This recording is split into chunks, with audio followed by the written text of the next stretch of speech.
목회를 하면서 여러 성도님들을 만나고 또 여러 성도님들의 이야기를 듣습니다.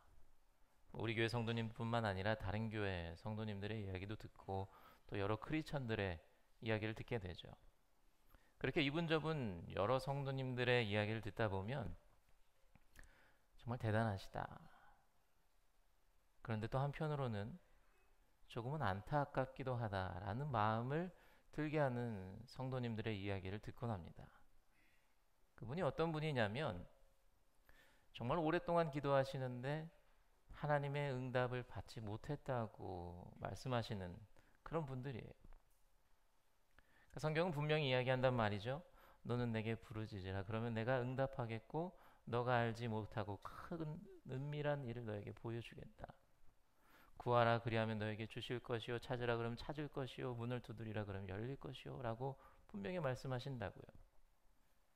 그러니까 그런 말씀을 믿고 그 말씀을 의지하면서 소망하면서 하나님께 기도하고 간구하는데 하나님의 응답이 없는 것처럼 느껴지는 거예요.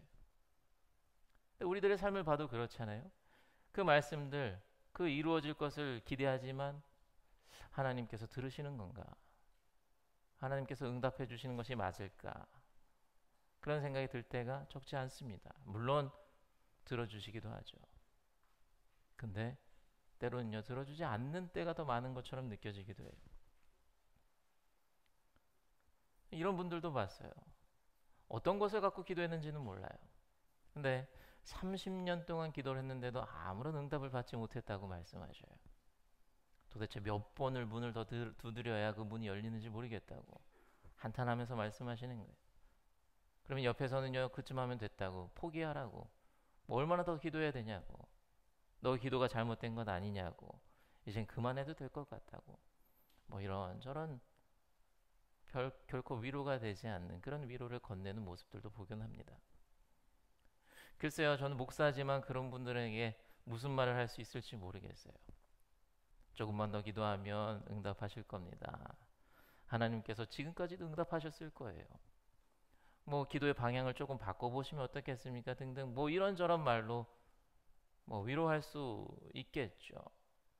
그런데 그 말을 통해서 계속해서 기도를 하라는 의미를 비춘다면 어쩌면 그분에게 그 말은요, 위로나 격려가 아니라 오히려 짐처럼 여겨질 수도 있을 것 같기 때문에 함부로 그런 말 하기가 쉽지 않아요. 그런데 말씀드렸던 것처럼요, 그러한 분들을 볼 때 한편으로는 또 정말 대단하다라는 생각이 들어요.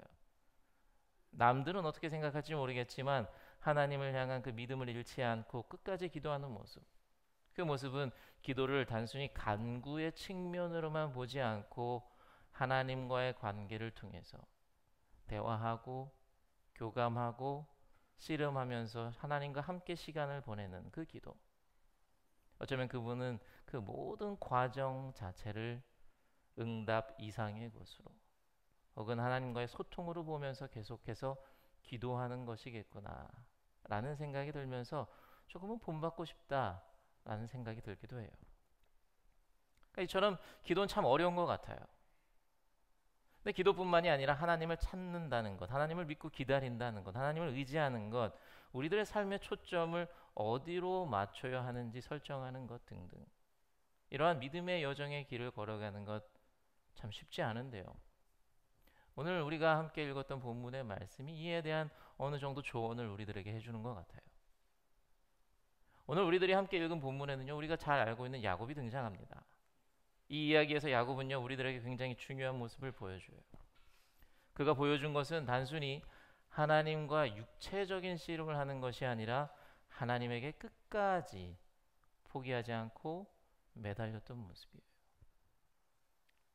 지금 야곱은요, 형에게 잘못을 해서 이제 도망자 신세로 지내다가 이제 와서 형 에서에게 돌아가는 그런 시점이거든요. 그리고 자신의 종들, 재산들, 그리고 아내와 자식들까지 모두 야복 나루라는 그 나루를 건너게 하고 자신은 강 건너 이편에 있는 거예요. 다 강 저편으로 보내고. 그러니까 형을 만나기 전에 마치 사지를 건넌다는 그 마음을 갖고 그 두려움으로 홀로 강을 건너지 않고 마음을 추스리고 있는 그런 상태란 말이죠. 그때 누군가 나타나서 야곱과 씨름을 하게 되죠. 야곱이 나중에 그분이 하나님이라고 고백했기에 우리들은 야곱의 씨름의 상대가 하나님임을 알고 있습니다. 그런데 야곱이 왜 하나님과 씨름했는지, 그 씨름의 의미가 무엇인지 성경은 정확하게 밝히고 있지 않아요. 그리고 그 씨름의 형태가 어떤 것인지도 직접적으로 밝히진 않습니다. 어쨌든 근데 야곱은 하나님과 밤새도록 씨름을 해요. 그리고 씨름을 하던 중 하나님께서는 야곱의 엉덩이뼈를 치시고 그가 다치게 만드시죠. 성경에서 엉덩이뼈, 환도뼈라고 하는데 우리들이 조금 더 일상에서 쓰는 용어로 하면 고관절이거든요. 그러니까 이 상체와 다리를 연결하는 굉장히 중요한 뼈잖아요. 근데 하나님께서 그 고관절을 얼마나 세게 치셨는지 부상당했고 절뚝거렸다고 하잖아요. 이 정도면은 여러분, 이 고관절 다치거나 그러면 걷거나 뛰는 게 굉장히 힘들잖아요. 앉는 것도 서는 것도 힘들 수 있단 말이죠. 그럼 그 상태에서 야곱은 사실 주저앉고 울고 불고 하면서 씨름을 포기하는 것이 맞아요. 그런데 야곱은 그 씨름을 중단하지 않습니다. 날이 새려고 하는 지점까지 야곱은 하나님을 놓아주지 않아요. 여기서 야곱이 씨름한 것을 많이들 그가 하나님께 기도한 것이라고 해석을 합니다. 가족들까지 다 보내고 나서 홀로 남아서 하나님과 깊은 교제를 하고, 단순한 신체적 싸움이 아니라 계속해서 축복을 빌잖아요. 구하잖아요. 또 그 씨름의 결과로 하나님의 앞에서 이름이 변하게 됩니다. 야곱에서 이스라엘로, 속이는 자에서 하나님과 더불어 힘을 얻어 강하게 된 자로 변해요. 그리고 기도로 가능한 하나님을 대면하는 자리에 그가 있었기 때문에 브니엘에서 그가 씨름을 했다는 것은 하나님을 끝까지 붙잡고 매달리면서 기도했다는 것으로 우리들은 해석을 하기도 해요. 야곱은 끝까지 매달리면서 온 힘을 다해 기도합니다. 하나님께서 주시는 것 무엇이라도 받기 위해서 상처가 나고 다리가 부러지고 앉을 수도 걸을 수도 없어도 끝까지 하나님을 붙잡고 기도하는 거예요. 그게 브니엘에서 보여준 야곱의 믿음의 모습이었어요. 자, 여러분, 이 모습이 어떻게 보이십니까? 미련하게 보이십니까? 아니면 굉장한 믿음을 가진 것처럼 보입니까? 두 가지 모습 다 보일 겁니다. 세상의 잣대를 갖고 본다면 미련하게 보이겠죠. 믿음의 잣대를 갖고 보면 진짜 참 굉장한 믿음을 갖고 있구나 생각할 수 있어요. 그런데 하나님의 시선으로 본다면 야곱의 행동은 어땠을까요? 제가 하나님의 마음을 섣부르게 판단할 수는 없지만 분명한 것은 그에게 축복을 줄 수밖에 없는 모습이지 않았을까라고 생각을 해요. 자, 여러분, 지금 야곱의 시선에는요, 야복강가 건너편이 보여요. 나의 모든 재산과 나의 가족이 강을 건너가고 있고요. 그 너머에는 무서운 형 에서가 기다리고 있어요. 그의 마음속에는요, 두려움과 불안이 가득합니다. 계속해서 극심한 스트레스와 긴장이 있어요. 그를 그렇게 만드는 삶의 문제가 저 건너편에 있다고요. 지금 야곱은 그 문제와 씨름을 해야 돼요. 형을 어떻게 만날 것이고, 형을 만나서 무슨 이야기를 해야 되고, 형이 만약에 나의 사과를 거절하면 어떻게 해야 되고, 형이 나를 공격하면 어떻게 도망갈지, 이러한 문제를 놓고 끊임없이 고민하고 씨름해야 돼요. 근데 야곱은 지금 누구와 씨름을 하고 있습니까? 하나님과 씨름해요. 문제와 씨름하지 않아요. 하나님께 기도합니다. 문제에 몰두하지 않아요. 하나님을 찾아요. 끝까지 하나님을 향해 기도하는 모습. 자신이 준비한 것들이 있지만 결국 결과는 하나님의 손에 달려 있다는 것을 알고 하나님을 의지하는 모습. 기도하다가 상처가 났음에도, 기도를 할 수 없는 상태임에도 불구하고 끝까지 하나님을 찾는 모습. 위기 속에서 하나님의 은혜가 아니면 한 발짝도 나갈 수 없음을 인정하고 내 앞의 삶의 정말 큰 문제보다 하나님을 더 크게 생각하는 그러한 야곱의 모습. 하나님은 그 모습을 보시고 하나님의 은혜의 손을 펼 수밖에 없었던 거예요. 이런 야곱의 모습을 보면서 우리들의 모습을 한번 돌아봤으면 좋겠어요. 과연 우리들은 하나님과 얼마나 씨름하고 있습니까? 내가 씨름하고 있는 것이 하나님입니까? 아니면 내 앞에 놓여 있는 문제들입니까? 내 앞에 문제들이 있을 때요, 내가 가진 고민과 염려들을 생각하면서 과연 얼마나 우리들은 하나님을 찾고요, 얼마나 하나님을 크게 생각하고 하나님께 얼만큼 기도하고 있습니까? 물론 여기에 계시는 성도님들 힘든 일이 있을 때 기도하지 않는 분 없을 겁니다. 그러니까 크리스천들에게 있어서 어려움이 닥쳤을 때 기도하는 것, 이건요 뭐 거의 무조건 반사 같은 거라고 해도 되잖아요. 기도한다고요. 근데 얼마나 하나님을 찾냐고요. 내가 그때 하나님 찾는 것, 정말 하나님과 씨름하고 있다고 말할 만큼 내가 하나님을 찾고 있냐는 거예요. 기도뿐만 아니죠. 우리는 늘 고백한단 말이에요. 결국 우리를 살게 하는 건 말씀입니다, 예배입니다, 찬양입니다, 이렇게 고백하지만 정말 우리들이 예배하고 찬양하고 말씀을 갖고 씨름하고 있습니다 라고 말할 정도로 우리가 신앙생활에 그만큼 매달려 있냐는 거예요. 그냥 단순히 반사적인 행동, 습관적인 행동처럼 하고 있는 거 아닙니까? 고민도 많고요, 걱정도 많고요, 정말 해야 할 일이 산더미처럼 쌓여 있어요. 그래서 그 문제를 놓고요, 씨름하고 해결책을 찾고 대안을 찾는데 온 에너지를 다 쏟고 나서 그제서야 내가 기도하지 않은 걸 깨닫고 그제서야 하나님을 찾는 건 아니냐고요. 우리들의 입은 내 일보다, 세상의 일보다 하나님이 더 크다고 이야기하지만 우리들의 삶의 모습을 보면 어쩌면 하나님을 가장 작은 자로 만들어 버리고 있는지도 몰라요. 그 모습은 우리들의 믿음의 고백과는 반대되는 모습이죠. 세상과 구별된 모습이라고 할 수 없잖아요.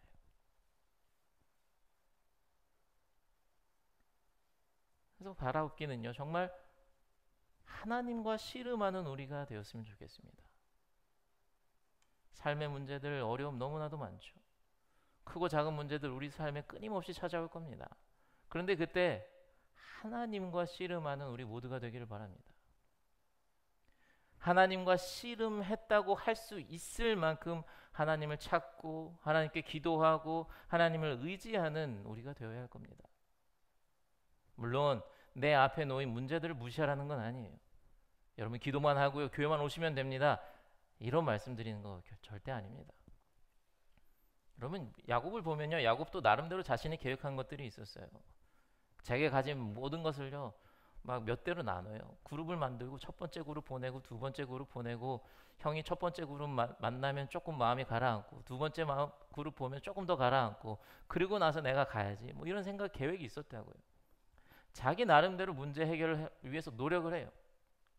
그런데 그것에 몰두되어 있지 않았다는 거예요. 그것이 하나님을 보는데 장애물이 되지 않았다는 거예요. 야곱에게 가장 큰 씨름은 하나님과 하는 씨름이었다는 거예요. 그가 기다리는 결과는 하나님에게 달려있다고 믿고 하나님에게 끝까지 매달렸다는 것, 그것이 우리들이 기억해야 되는 거예요. 그러니까 이렇게 우리들의 노력과 믿음이 함께 가야 하는데 우리들은 크리스천이잖아요. 크리스천으로서 삶의 문제보다 하나님이 조금은 더 큰 비중을 차지해야 되지 않겠습니까? 혹시라도 여러분들 괴롭히는 문제들이 있습니까? 그 문제 해결하기 위해서 고민하세요. 해결책도 찾으시고요, 도움 줄 수 있는 분도 찾으세요. 그런데 결국 그 문제를 해결해 줄 수 있는 분은 하나님임을 믿고 하나님을 찾고 하나님과 씨름하는, 결국엔 하나님과 그 문제들을 하나하나 해결해가는 여러분들이 되시기를 주님의 이름으로 간절히 축원합니다. 그렇게 하나님에게 끝까지 매달리면요, 하나님과 씨름하면요, 하나님께서 어떻게 해서든지 응답해 주실 거예요. 오늘 야곱을 봐도요, 우리가 그의 이야기를 다 읽진 않았지만 결국에는 형 에서와 아주 평화롭게 화해하거든요. 그가 걱정하던 문제가 생각지도 못했던 방법으로 해결이 된다고요. 근데 이렇게 야곱처럼 해피 엔딩만 우리들의 삶에 있으면 너무 좋겠죠. 그런데 사실 그렇지가 않을 때가 많습니다. 우리들의 신앙생활이 항상 밝은 시간만 있지는 않더라고요. 뭐 이게 목사로서 해야 될 말이 맞나 싶은데요. 여러분들 기도한다고 해서 모든 것이 다 이루어지진 않잖아요. 여러분 기도 많이 하시니까 아시잖아요. 조금 말을 바꿔 이야기한다면 내가 기도한 대로 내가 바라는 방향대로 그 기도가 이루어지진 않을 때가 많잖아요. 여러분 오늘 야곱도 보세요. 우리가 그 이후의 내용을 다 알고 있지만 우리가 오늘 읽은 32장까지만 놓고 보세요. 지금 그에게 가장 큰 문제거리가 뭐였습니까? 형 에서라고요. 형 에서를 만나는 거예요. 형 에서가 가장 큰 산이고 가장 큰 벽이고 가장 큰 장애물이에요. 근데 하나님과 그렇게 씨름하고 난 뒤에 형 에서가 변했다는 말이 있습니까? 없어요. 상황이 해결된 거 없습니다. 변한 게 아무것도 없어요. 씨름하고 난 직후에 야곱의 입장에서 생각해 보세요. 문제가 해결된 게 하나도 없어요. 뜬금없이 이름만 바꿔주셔요, 하나님이. 보이는 변화가 있습니까? 없어요. 굳이 찾자면 고관절 부러진 것밖에 없어요. 엉덩이 뼈가 나갔어요. 멀쩡히 걷던 남자가 이제 절뚝거리면서 평생을 살아야 된다고요.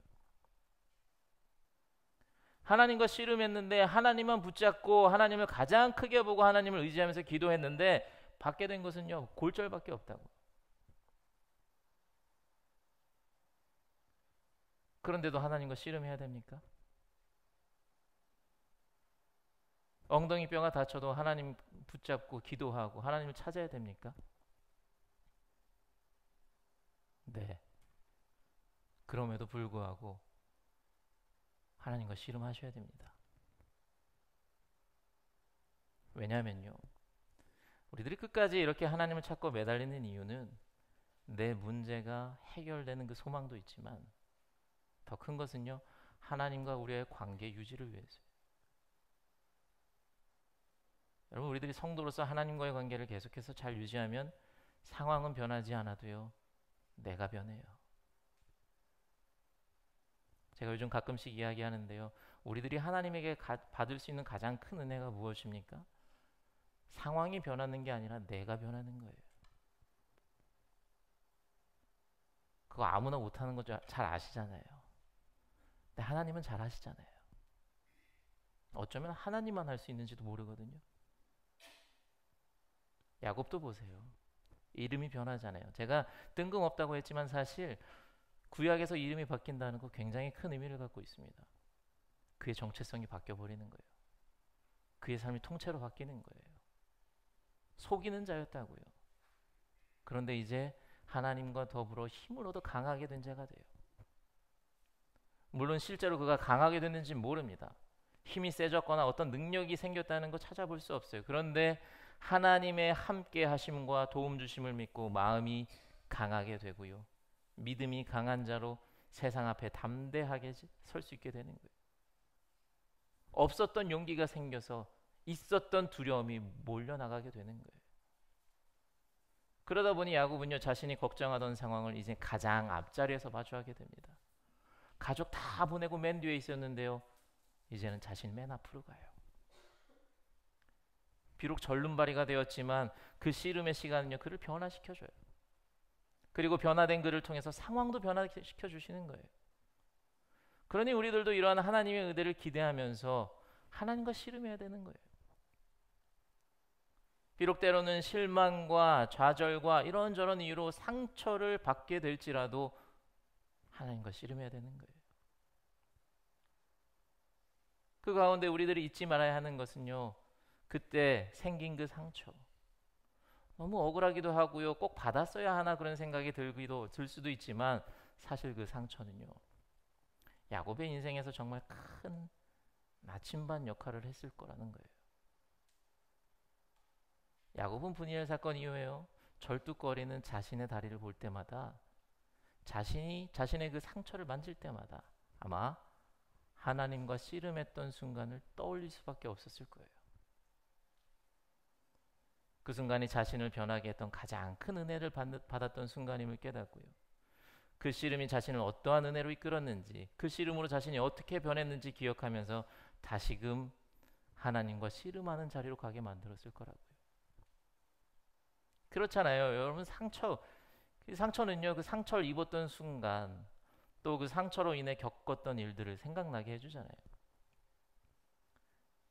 여러분 상처하면 제가 할 말이 좀 있거든요. 제가 이 말 하면은 우리 성도님들 제 상처가 어디 있나, 저 상처를 말하는 건가 자꾸 보실까봐 말을 안 하고 싶기도 한데 여기는 잘 안 보이는 곳이니까. 여기 계신 분들 대다수가 아실 겁니다. 제가 여기 휠체어 타고 나와서 설교했던 적 있죠.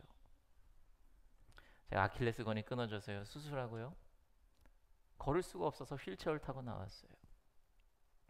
아마 뭐 제가 확신할 수는 없지만 100년이 넘는 104년 동안의 역사 속에서 휠체어를 타고 이 자리에 나와서 설교한 목사가 있었을까? 아마 저밖에 없지 않을까, 그런 생각을 해요. 어쨌든 저는요, 아킬레스건 수술하고 제 상처를 저도 어쩔 수 없이 볼 때가 있거든요. 보게 되면 좀 징그러워요. 아직도 자고 있거든요. 근데 상처를 볼 때마다 이런저런 생각이 납니다. 방금 말씀드렸던 것처럼 휠체어를 타고 교회에 왔던 것, 또 목발을 짚고 가다가 얼음판에 넘어졌던 것, 이런 안 좋은 일도 생각나다가 그것과 동시에 기도해 주셨던 성도님들, 저를 위해서 휠체어를 빌리려고 여기저기 알아봐 주셨던 성도님, 또 제가 운전을 못하니까 저를 위해서 라이드 해주셨던 성도님, 또 제가 제대로 서 있을 수가 없으니까 이곳에 강단을 만들어 주셨던 성도님, 또 제 손과 발이 되어준 가족들, 이런 따뜻한 것들이 가장 많이 생각이 나요. 제가 지금이야 뭐 웃으면서 이야기하지만 진짜 다시는 겪고 싶지 않거든요. 정말 아팠어요. 정말 힘들었어요. 그런데 그때 그 아팠던 상처는요, 지금은 제 마음을 굉장히 따뜻하게 만들어줘요. 내 주변에 나를 사랑해주는 사람이 있다는 것, 그리고 하나님께서 도우셨다는 것까지 많은 은혜들이 생각이 나요. 기도하는 것, 그리고 신앙생활하는 것, 이런 것도요, 하다 보면 이런저런 상처들이 생길 수 있어요. 여러분 몇십 년 동안 신앙생활 하셨는데 상처 하나 없으시겠어요? 그게 보이는 상처든 보이지 않는 상처든 다 하나쯤은 갖고 계실 거예요. 그런데 그 상처 생각하시면 아프기만 하신가요? 가만히 생각해 보면요, 그 아픔 가운데 여러분들을 도와주었던 사랑의 손길이 분명히 있었을 겁니다. 그 힘든 가운데 여러분 옆에 같이 계셔 주셨던 분이 있었을 거예요. 그 고난 가운데 하나님의 은혜도 분명히 있었을 거란 말이에요. 이렇기 때문에 우리들이 하나님을 찾고 하나님과 씨름하면서 기도하고 신앙생활하는 것 같아요. 상처 입기도 하지만 그 순간을 통해서 내가 변하기도 하고, 상처 입기도 하지만 그 순간을 통해 다른 이들의 사랑을 경험하기도 하고, 상처 입기도 하지만 그 순간을 통해 하나님의 은혜와 자비를 분명히 경험하기도 하거든요. 그래서 누군가가요, 야, 기도 응답되지도 않는데 뭐하러 기도해? 신앙생활 한다고 뭐가 달라져? 교회 뭐하러 다녀? 그러면 전 이렇게 이야기할 수 있을 것 같아요. 그렇게 보여도 나는 나만의 은혜가 있어. 내가 하나님과 씨름하고 신앙생활하면서 하나님을 끝까지 찾으면 상황은 변하지 않을지 몰라도, 비록 나에게 어떤 힘듦과 상처가 내 안에 남을지 몰라도 나를 변화시켜 주시는 하나님의 은혜, 나를 아껴주는 이웃과 나를 사랑하는 하나님을 경험할 수 있기에, 그 은혜를 내가 받을 수 있기에, 그 은혜들이 나를 더 선한 길로 인도하기에 끊임없이 기도하고 계속해서 하나님과 씨름한다고, 그렇기 때문에 내가 그 믿음을 지켜나갈 것이라고 이야기할 수 있을 것 같아요. 여러분들도 그러지 않으십니까? 사랑하는 성도 여러분, 씨름하세요. 씨름하세요. 그런데 세상 문제가 아닌 하나님과 더 큰 씨름을 하세요. 끊임없이 하나님을 찾으시고요, 하나님께 간구하시기 바랍니다. 그때 하나님께서 분명히 해결해 주시기도 할 거예요. 그런데 다 해결해 주실 것이라고는 말씀 못 드리겠어요. 그렇지만 분명한 것은 하나님과 끊임없는 그 관계 안에서 내가 지금보다 더 나은 자로, 내가 하나님을 더 닮은 자로 분명 변하게 될 겁니다.